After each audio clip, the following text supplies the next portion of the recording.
الله وعلى آله وصحبه ومواله أشهد أن لا إله إلا الله وحده لا شريك له وأشهد أن محمدا عبده ورسوله وصفيه وخليله أدى الأمانة ونصح الأمة وجاهد في سبيله حق جهاده. Kita melanjutkan tadabbur kita di surah Hud. Kita masuk di ayat yang ke-15 yang menunjukkan tentang sebab dari orang itu tidak mau taat kepada Allah Subhanahu wa taala.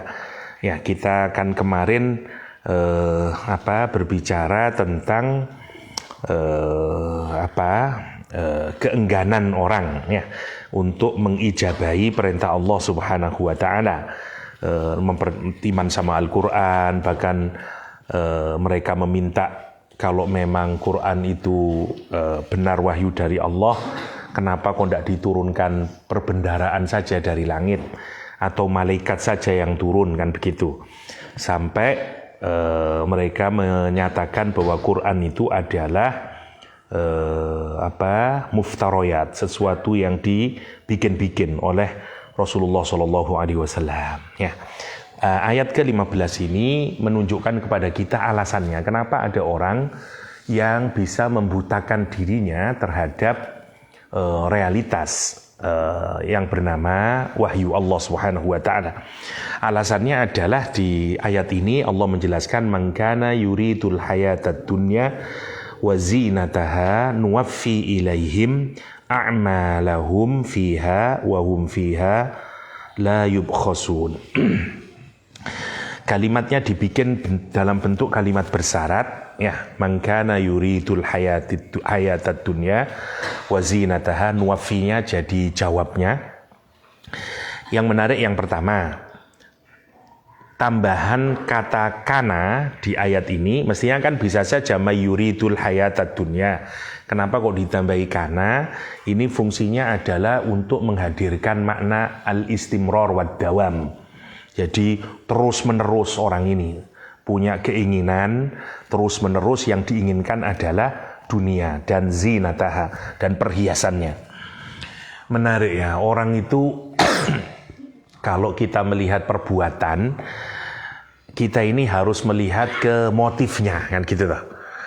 Karena tidaklah muncul perbuatan itu kecuali karena motif.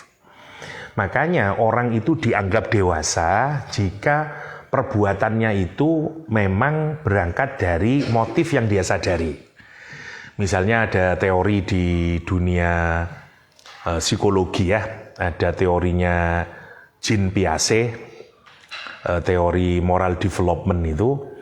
Kata dia, moral itu ada yang dia sebut dengan heteronomus moral sama autonomus moral ya. Jadi kan manusia itu pertama kali mempelajari moral, etika dan seterusnya itu kan bukan dari dirinya toh, dia sesuatu yang dia pelajari dari luar dirinya.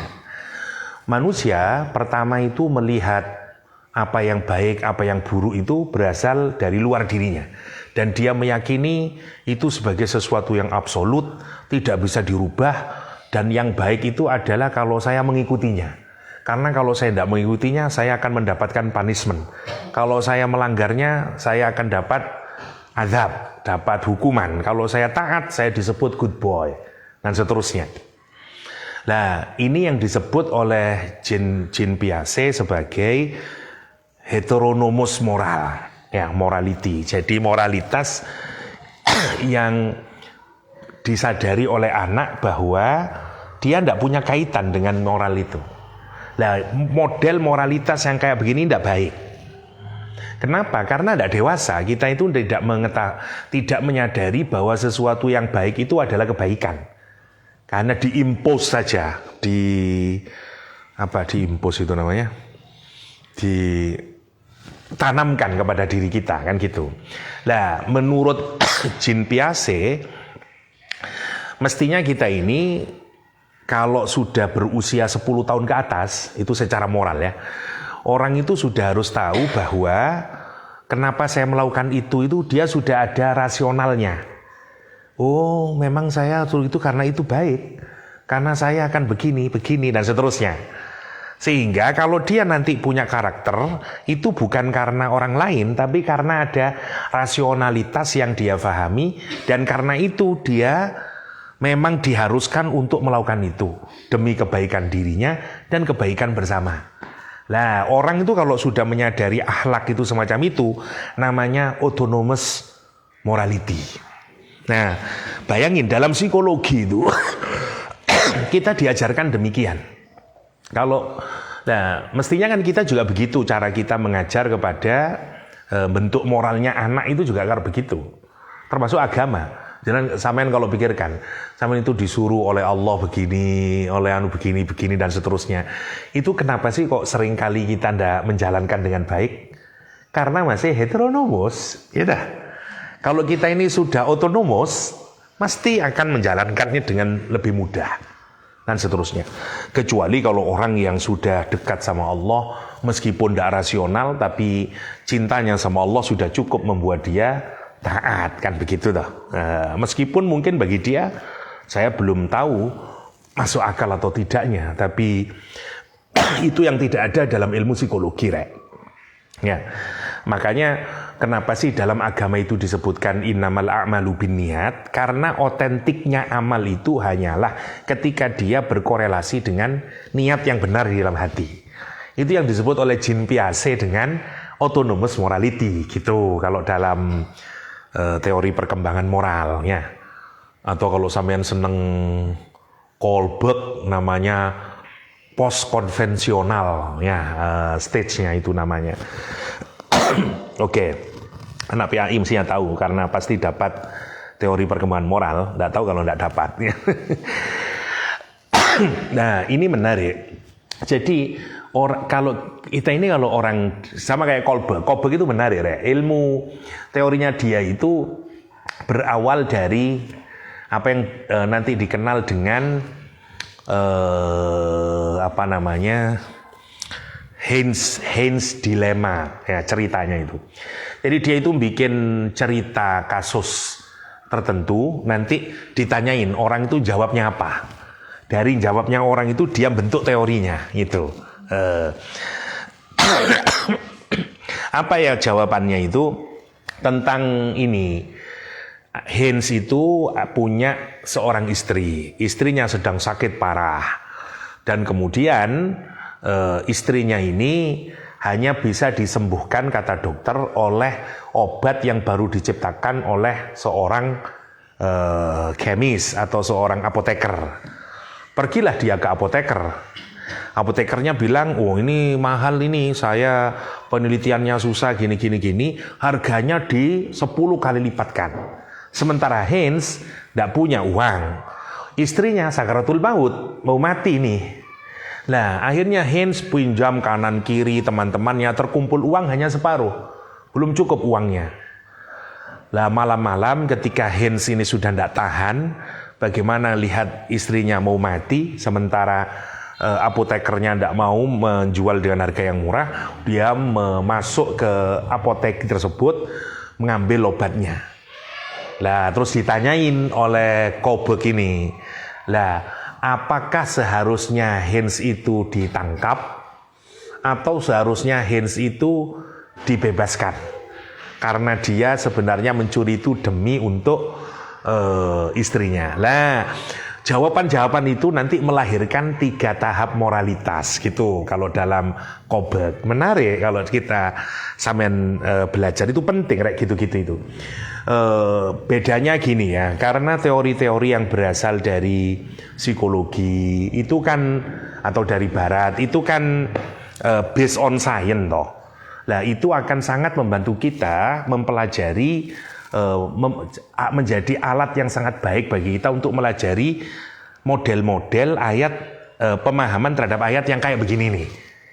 Kira-kira misalnya kita lihat, kok ya ada ya orang itu irodahnya, kan kalimatnya ini menggunakan kata irodah.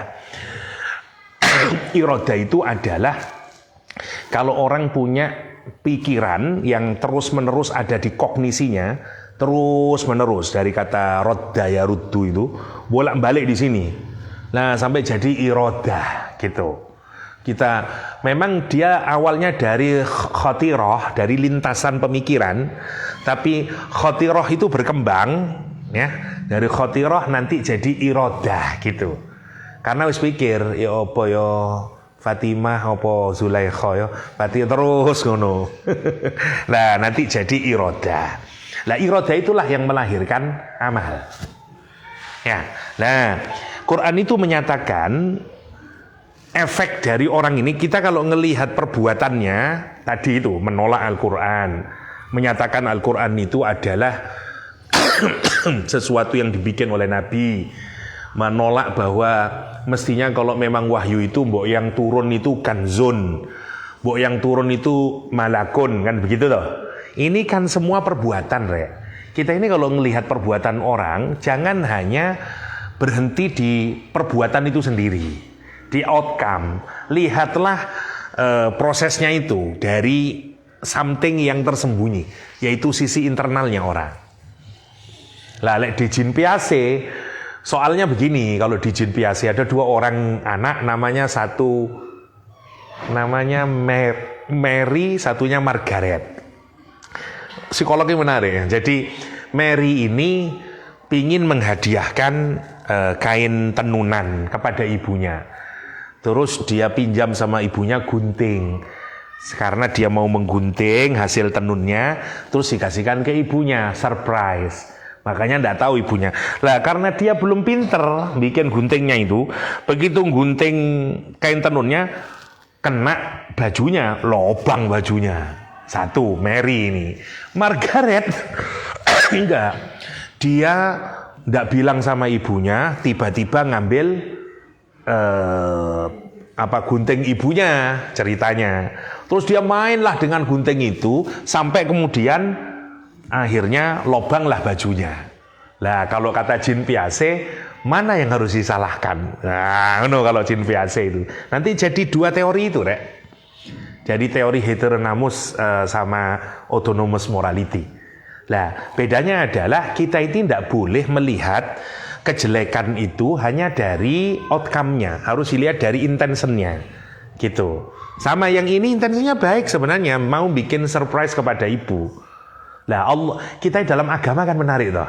Dalam agama itu Allah, innallaha la yanzuru ila suwarikum wala ila ajsamikum wala yanzuru ila qulubikum. Nah, wa amalikum. Ada 2 yang dilihat, konsekuensi ya yang berupa luaran sama sesuatu yang bersifat internal dalam diri kita. Nah, ini kita ini diingatkan di ayat ini ada orang yang sifatnya kayak begitu itu. Kenapa sih ada orang bisa kayak begitu itu? Nolak Nabi Muhammad. Sementara di tempat yang lain orang begitu cintanya sama Nabi Muhammad. Nah, kenapa kok ada orang bisa menolak kebaikan itu ya?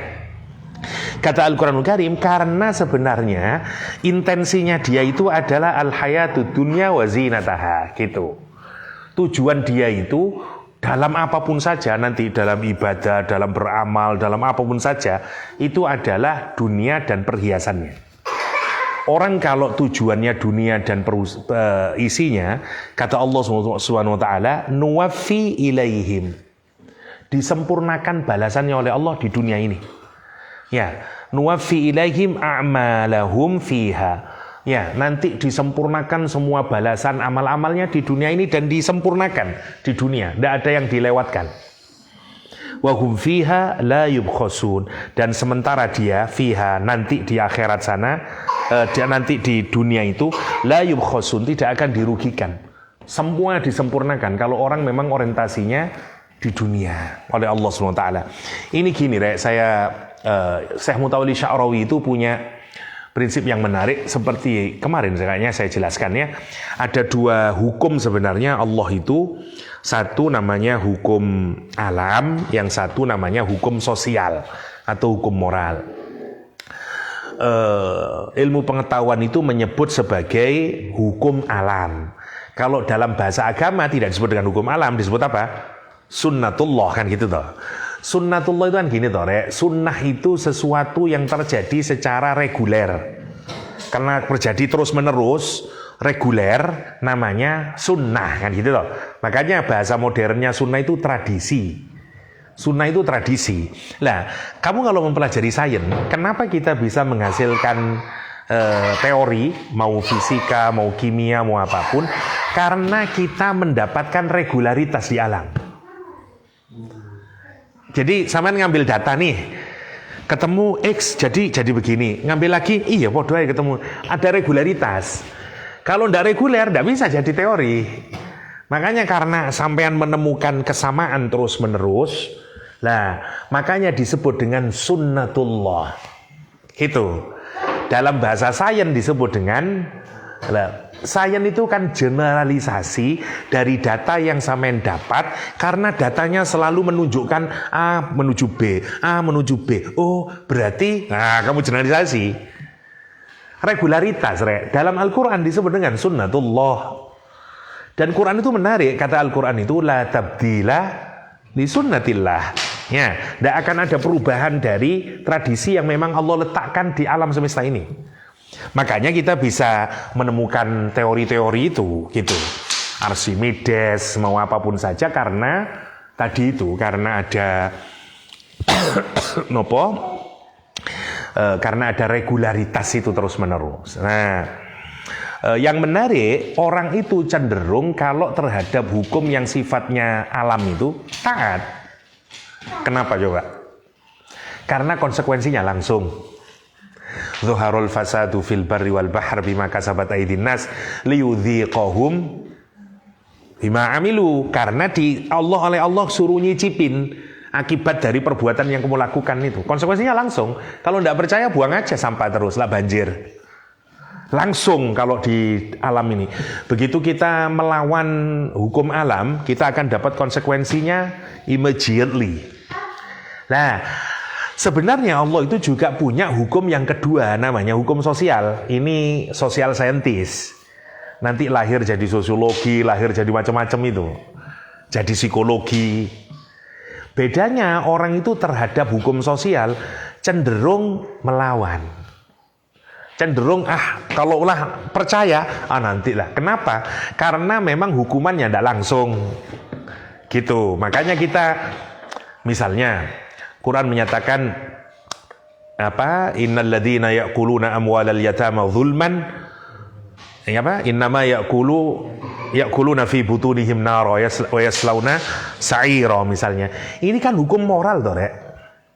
Itu pasti terjadi. Cuman kan tidak sekarang.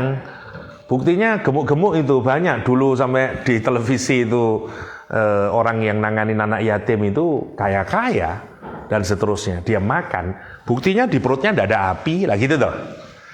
Padahal itu nanti pasti gitu maksudnya. Nah, sama dengan kayak begini nih. Quran itu menyatakan kamu itu kalau dalam urusan agama mungkin melakukan apapun saja. Karena ayat ini nanti oleh para mufassir itu dirujukkan kepada orang-orang kafir atau orang-orang munafik yang dalam beriman, entah dia perang, entah dia sholat, entah melakukan apapun saja, dia tidak mencari Allah SWT, kecuali satu-satunya adalah mencari dunia dan seisinya ini. Makanya kata Al-Quranul Karim, kalau yang kamu kehendaki dunia, tak kasihkan semuanya dunia. Tidak saya kurangi sedikit pun. Tapi begitu nanti kamu di akhirat, kamu tidak dapat sedikit pun. Terus begitu kamu bikin masjid dulu besar-besaran, you pikir itu wakaf lillahi ta'ala, ya pahalanya jariah, begitu mati, mana pahalanya enggak? Dulu kan orientasimu dunia, kata Allah SWT. Semua kebahagiaannya sudah diberikan di dunia.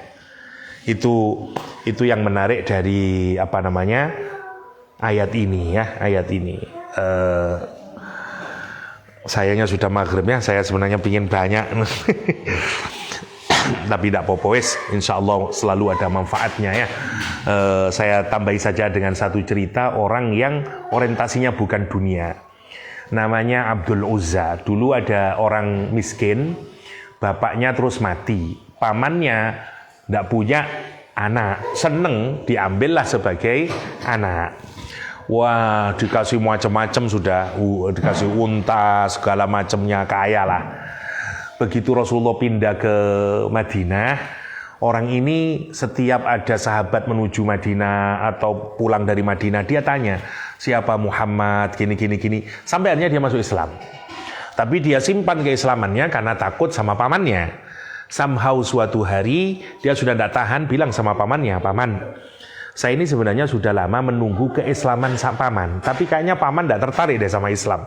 Kata dia, "Saya jelaskan bahwa sekarang ini saya sudah muslim." Marah pamannya.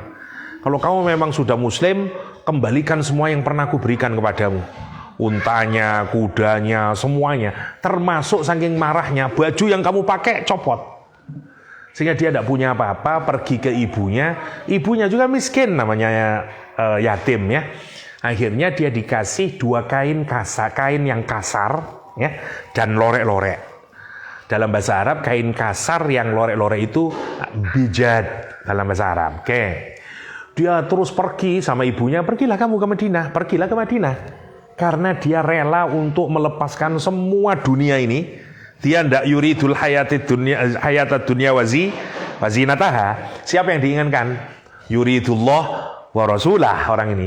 Dia pergi ke Masjid Nabawi, menemui Rasulullah SAW. Sampai malam hari tidur. Habis sholat subuh, pakaiannya dipakai jadi 2. Ibaratnya selimut usang, kasar, lorek-lorek. Ya, satu dipakai bawahan, satu pakai atasan. Habis subuh Rasul tanya, "Kok antik ini, ada orang pakaiannya antik itu?" "Man anta?" kata Rasulullah. "Ana Abdul Uzza ya Rasulullah." Rasulullah terus mengganti, "Enggak, namamu tak ganti. Abdul Uzza Dzul Bijadain," kata Rasulullah. Abdul Uzza yang mengenakan 2 pakaian kasar lorek-lorek, kata Rasulullah SAW. Nah, orang ini dari daerah namanya Muzainah. Kalau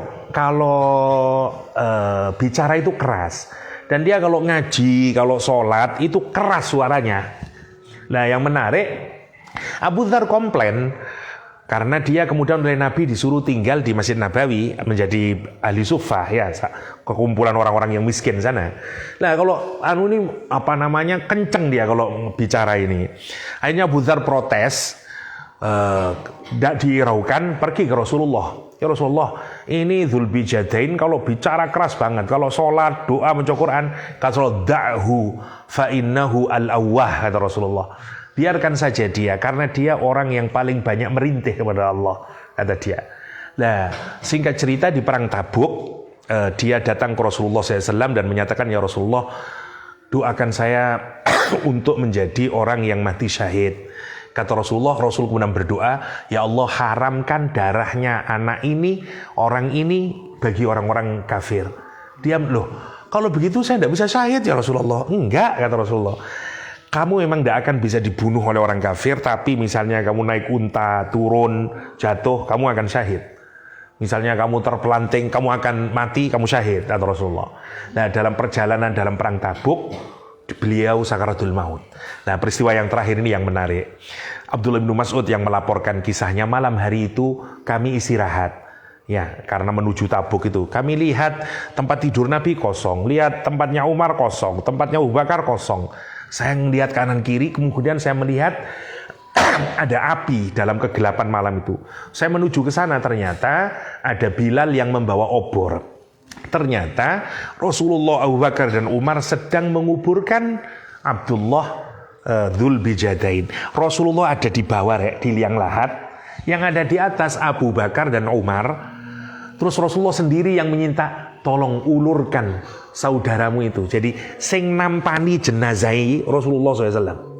Terus diletakkan di bawah oleh Rasulullah. Jadi Rasulullah naik, terus minta kepada Abu Bakar dan Umar untuk melanjutkannya. Setelah itu Rasulullah berdoa. Doanya, "Allahumma inni amsaitu radin anhu fardhu anhu ya Allah." Itu doanya dia. "Ya Allah, saya malam ini atau sore ini ridho kepadanya, maka ridhoilah dia ya Allah." Napa terus Abdullah bin Mas'ud? Abdullah Mas'ud gini, "Rek.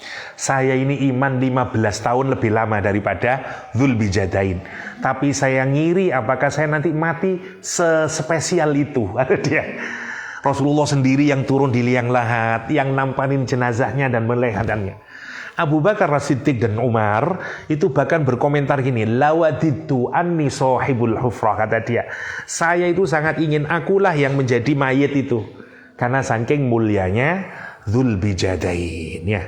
Saya ambil ini dari Soffatus Soffah, dan Dalailun Nubuwah, ya, kisah ini dan beberapa hadis yang sangat menarik berkenaan dengan orang yang yuridullah wa rasulah. Nah, makanya niat itulah yang akan, kalau kita melihat amal perbuatan, lihat niatnya. Jangan ketipu dengan outcome saja, tapi lihat sama ya, karena kalau orang dewasa itu begitu, Rek. Kita ini harus ngelihat akhlaknya seseorang secara otonomus, ya. Jangan ngelihat secara heteronomus, ya, kata Jane Biase. Itu saja karena sudah maghrib, ya. Semoga ada manfaatnya. Adanallahu yakum ajma'in wa sallallahu ala nabiyyina Muhammadin wa alihi wa sahbihi wasallam wa akhiru da'wana alhamdulillahirabbil alamin. Subhanakallahumma wa bihamdika asyhadu an la ilaha illa anta astaghfiruka wa atubu ilaik. Assalamualaikum warahmatullahi wabarakatuh.